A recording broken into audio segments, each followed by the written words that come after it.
Welcome to civil services study. Welcome back. Practice set number 61 लगाते हैं। UP PCS के लिए 2021 की टेस्ट सीरीज़ चलाई जा रही है। तो चलिए स्टार्ट करते हैं।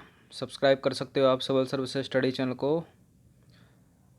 देखिए, टेस्ट नंबर 1 से लेकर टेस्ट नंबर 61 तक पहुंच सकते हो आप। डिस्क्रिप्शन बॉक्स में उसका लिंक है, क्योंकि इस टेस्ट सीरीज़ की प्लेलिस्ट बना रखी है। तो चलिए स्टार्ट करते हैं। 3 सेकंड का टाइम रहेगा एक प्रश्न को पढ़ने के बाद। अपना भी सोचना कि आंसर क्या होगा। तो क्वेश्चन नंबर 1 पर आ जाइए। एग मार्क का संबंध है किससे है? संसाधन से, गुणवत्ता से, पैकेजिंग से, या फिर उपरोक्त में से कोई नहीं। ये है एग मार्क। एक होता है इको मार्क। तो एग मार्क का संबंध किससे है? गुणवत्ता से। ऑप्शन नंबर बी हो जाएगा इसका आंसर। तो देखिए, जो एग मार्क है एक प्रमाणन चिन्ह है। ठीक है, एग मार्क एक प्रमाण चिन्ह है जो भारत में कृषि या खाद्य उत्पादों पर लगाया जाता है। ये उत्पाद भारत सरकार के विपणन तथा निरीक्षण निदेशालय द्वारा निर्धारित मानकों पर खरे उतरते हैं। एग मार्क का उपयोग कृषि उत्पाद अधिनियम 1937 के अधीन किया जाता है और इसे जो है वर्ष 1986 में संशोधित किया गया है। ठीक है, एग मार्क को 1986 में। और एग मार्क का जो उपयोग है वो कृषि उत्पाद अधिनियम 1937 के अधीन जो है वो किया जाता है। क्वेश्चन नंबर 2 पर आ जाइए। इनमें से कौन सा जो कथन है वो सही है? सही नहीं है, मतलब गलत की, असत्य की पहचान करनी है। देखिए, भारत 1947 तक ब्रिटेन का उपनिवेश था और ब्रिटिश काल में भारतीय अर्थव्यवस्था गतिहीन रही। ब्रिटिश काल में भारत विनिर्मित माल का पूर्ति करता था। विनिर्मित माल का पूर्ति करता था क्या भारत ब्रिटिश काल में? ब्रिटिश काल में भारत कच्चे माल का पूर्ति करता था। ये दोनों बात क्या सत्य हो सकती हैं, या इनमें से एक पक्का गलत है? देखिए, भारत बिल्कुल 1947 तक जो है ब्रिटेन का उपनिवेश था। 47 में स्वतंत्र हुआ 15 अगस्त 1947 को। ब्रिटिश काल में भारतीय अर्थव्यवस्था गतिहीन रही, बिल्कुल रही। ब्रिटिश काल में भारत जो है विनिर्मित माल का पूर्ति करता नहीं था, बल्कि कच्चे माल का पूर्ति करता था। तो गलत है यहाँ पर सी वाला स्टेटमेंट। तो दिए गए विकल्पों में जो है भारत जो है ब्रिटिश काल में विनिर्मित माल का पूर्ति करता है, आपूर्ति करता ना होकर कच्चे माल का आपूर्ति करता था। ठीक है, तो सी गलत है। अथाबाना का क्या मतलब है? अथाबाना का क्या मतलब है? भू राजस्व विभाग, रक्षा विभाग, आयात कर या वाणिज्य कर? अथाबाना क्या है इसका मतलब? भू राजस्व विभाग। Option number A. देखिए, मध्यकालीन विजयनगर साम्राज्य में भू राजस्व विभाग को अथाबाना कहते थे। विजयनगर साम्राज्य में एक कुशल भू राजस्व प्रणाली लागू थी, जिसके अंतर्गत भूधारिताओं का वर्गीकरण जो है कर हिसाब से इन भूमियों पर लगान आरोपित किया जाता था। ठीक है, भूधारितों का वर्गीकरण कर जो है उस हिसाब से इन भूमियों पर लगान आरोपित किया जाता था। अब वो वर्गीकरण किस आधार पर होता था? जलमग्न भूमि, असिंचित भूमि और बगीचा आधारित भूमि पर। ठीक है, तो जो भूमि जलमग्न है उससे कम कर लिया जाएगा, जो असिंचित भूमि है उससे भी कर की दर कमी होगी, और बगीचा आधारित भूमि पर जो है अधिक कर। क्वेश्चन नंबर 4 पर आ जाइए। ट्राई निम्नलिखित में से किस क्षेत्र की नियामक संस्था है? ट्राई निम्नलिखित में से किस क्षेत्र की नियामक संस्था है? दूर संचार क्षेत्र से इसका संबंध है। डी हो जाएगा इसका आंसर। देखिए, दूर संचार सेवाओं के लिए प्रशुल्क का निर्धारण या संशोधन करने सहित दूर संचार सेवाएं जो कि पूर्व में केंद्र सरकार में निहित थी, उनको जो है विनियमित करने के लिए संसद के अधिनियम द्वारा 20 फरवरी 1997 को भारतीय दूरसंचार विनियामक प्राधिकरण telecom regulatory authority of India की स्थापना हुई, जिसे भारतीय दूरसंचार विनियामक प्राधिकरण अधिनियम 1997 कहा जाता है। क्वेश्चन नंबर 5 पर आ जाइए। इको मार्क जो है उन भारतीय उत्पादों को दिया जाता है जो शुद्ध एवं अपमिश्रित होते हैं, या फिर प्रोटीन समृद्ध होते हैं, पर्यावरण के अनुकूल होते हैं, या आर्थिक रूप से व्यवहार हैं। बताइए। एक था ऊपर एग मार्क, यह है इको मार्क। इको मार्क का मतलब है पर्यावरण के अनुकूल भारतीय उत्पाद। तो इको मार्क जो है उन भारतीय उत्पादों को दिया जाता है जो पूर्णतः पर्यावरण के लिए अनुकूल हैं। इसकी शुरुआत हुई थी वर्ष 1991 में और इसका लोगो है एक मिट्टी का बर्तन। ठीक है, देखा होगा आपने। क्वेश्चन नंबर 6 पर आ जाइए। निम्नलिखित में से किस अर्थशास्त्री ने व्यापार चक्र का विशुद्ध मौद्रिक सिद्धांत प्रतिपादित किया था? व्यापार चक्र का विशुद्ध मौद्रिक सिद्धांत किसने प्रतिपादित किया था? इनमें से किसने किया था? कीन्स ने? नहीं, हार्ट्रे ने किया था। किसने? हार्ट्रे। तो देखिए, अर्थशास्त्री हार्ट्रे ने व्यापार चक्र का विशुद्ध मौद्रिक सिद्धांत प्रतिपादित किया।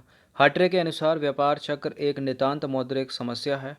यह व्यापारियों की ओर से मुद्रा की मांग प्रवाह में होने वाले परिवर्तन हैं जिनके परिणाम स्वरूप अर्थव्यवस्था में समृद्धि तथा मंदी आती है। एक बंद अर्थव्यवस्था कैसी अर्थव्यवस्था होगी? क्या होता है एक बंद अर्थव्यवस्था में? घाटा वित्तीयन होता है, केवल निर्यात होता है, ना निर्यात होता ना आयात होता, या फिर मुद्रा पूर्ति पूर्ण रूप से नियंत्रित होती है। देखिए, बंद अर्थव्यवस्था है मतलब क्लोज्ड इकोनॉमी है, तो ना आयात होना चाहिए ना निर्यात होना चाहिए, तो डी हो जाएगा इसका आंसर। तो बंद अर्थव्यवस्था से तात्पर्य ऐसी अर्थव्यवस्था से है जो विदेश व्यापार से अलग होती है। ऐसी अर्थव्यवस्था में अन्य अर्थव्यवस्थाओं के साथ ना तो निर्यात होता है और ना ही होता है आयात। दूसरे शब्दों में अगर हम कहें तो बंद अर्थव्यवस्था वाले देश का अन्य देशों के साथ वस्तुओं, सेवाओं, पूंजी आदि का आदान प्रदान नहीं होता है। निम्नलिखित में से कौन माल के आयात हेतु विदेशी विनिमय की स्वीकृति देता है? माल के आयात हेतु विदेशी विनिमय की स्वीकृति कौन देता है? भारतीय रिजर्व बैंक, आरबीआई। तो माल के आयात हेतु आयातक को विदेशी विनिमय की प्राप्ति के लिए भारतीय रिजर्व बैंक के विनिमय नियंत्रण विभाग के समक्ष आवेदन करना होता है। आवेदन वैध पाए जाने पर विभाग इसे जो है स्वीकृति प्रदान करता है। आरबीआई का राष्ट्रीयकरण कब हुआ था? 1 जनवरी 1949 को। स्थापना अप्रैल 1935 में। मुख्यालय कहाँ पर है? मुंबई में। क्वेश्चन नंबर 9 पर आ जाइए। साख पत्र प्रस्तुत करना होता है, कौन प्रस्तुत करता है साख पत्र? आयातकर्ता। कौन करता है? आयातकर्ता।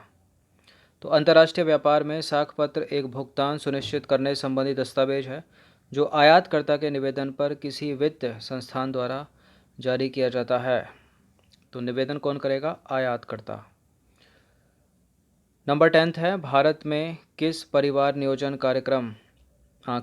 परिवार नियोजन कार्यक्रम प्रारंभ किया गया? इम्पोर्टेंट और एक आसान सा प्रश्न। कब आया था इंडिया में परिवार नियोजन? 1952 में। ऑप्शन नंबर सी है इसका आंसर। और भारतीय संविधान की 3 अनुसूचियां हैं। 7वीं अनुसूची में 3 अनुसूचियां हैं कि नहीं है? हाँ, 7वीं अनुसूची जो है इसमें 3 सूचियां हैं कि नहीं है? संघ सूची, राज्य सूची और समवर्ती सूची। तो किस में है परिवार नियोजन? ज़रा कमेंट करके बताइए। तो संघ सूची में है, राज्य सूची में है, समवर्ती सूची में? कमेंट करिए।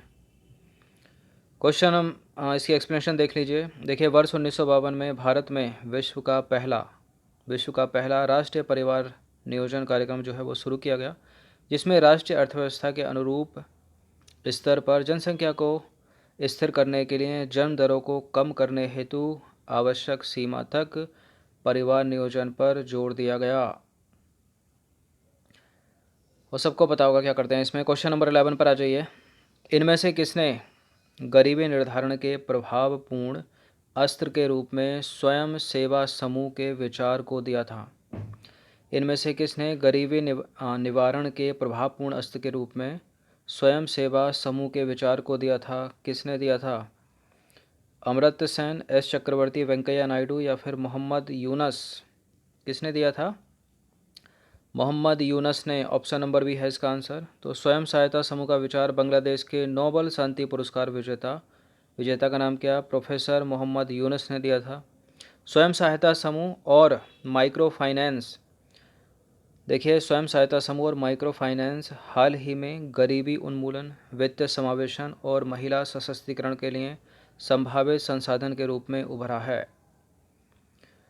क्वेश्चन नंबर 12 पर आ जाइए। निम्नलिखित में से कौन लॉरेंज वक्र द्वारा मापा जाता है? इंपॉर्टेंट है प्रश्न। लॉरेंज वक्र, इंग्लिश में इसको बोलते हैं कर्व। तो लॉरेंज वक्र द्वारा मापा जाता है क्या? अशिक्षा, बेरोजगारी, जनसंख्या वृद्धि दर या फिर आय की असमानता? तो क्या है करेक्ट उत्तर? आय की असमानता या फिर विषमता, डी। तो लॉरेंज वक्र का प्रतिपादन किया था किसने? अमेरिकी अर्थसांख्यिकार, नाम क्या उनका? डॉक्टर मैक्स और लॉरेंज ने। इन्हीं के नाम पर आया लॉरेंज वक्र। देखिए, धन और आय की विषमता का अध्ययन जो है करने के लिए किया था किसने? मैक्स ओ लॉरेंज ने लॉरेंज वक्र को। उनके नाम पर ही पड़ा क्या? लॉरेंज वक्र। इंपॉर्टेंट है, सीधा सीधा पूछा गया कई बार कॉम्पिटिटिव एग्जाम में, याद रखिए इसको। क्वेश्चन नंबर 13 पर आ जाइए। 13वां प्रश्न है, निम्नलिखित कथनों पर विचार करना है। दो स्टेटमेंट के साथ बताइए कौन सा करेक्ट है।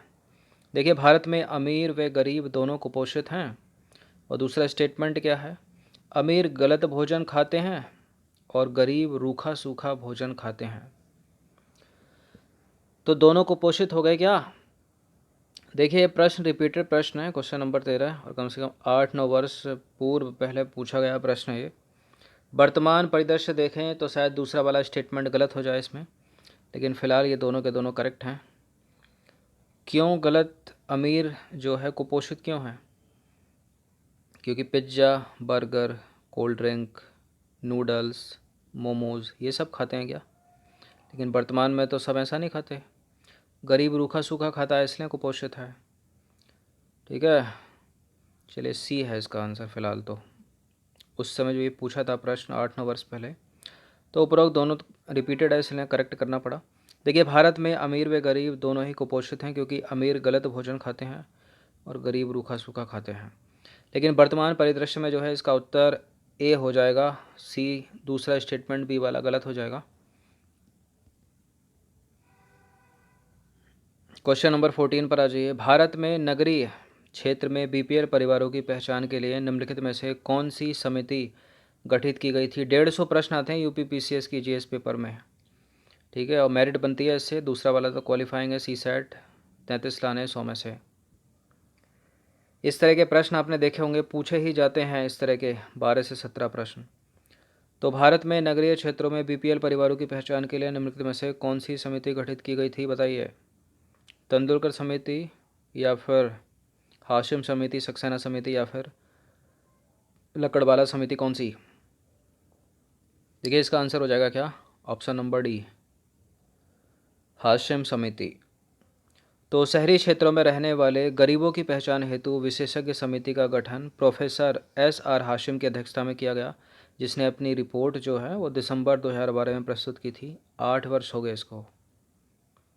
अंतिम प्रश्न की तरफ अग्रसर होते हैं। निम्नलिखित में से कौन सी समिति भारत में निर्धनता के अनुमानों से संबंधित रही है? निर्धनता के अनुमानों से कौन सी समिति संबंधित रही है? तेंदुलकर समिति, सुरेश तेंदुलकर समिति, ऑप्शन नंबर बी। तो दिए गए विकल्पों में जो है सुरेश तेंदुलकर समिति भारत में निर्धनता के अनुमानों से संबंधित रही है। तो 15 प्रश्न थे, इनकी एक बार प्रैक्टिस कर लीजिएगा। धन्यवाद।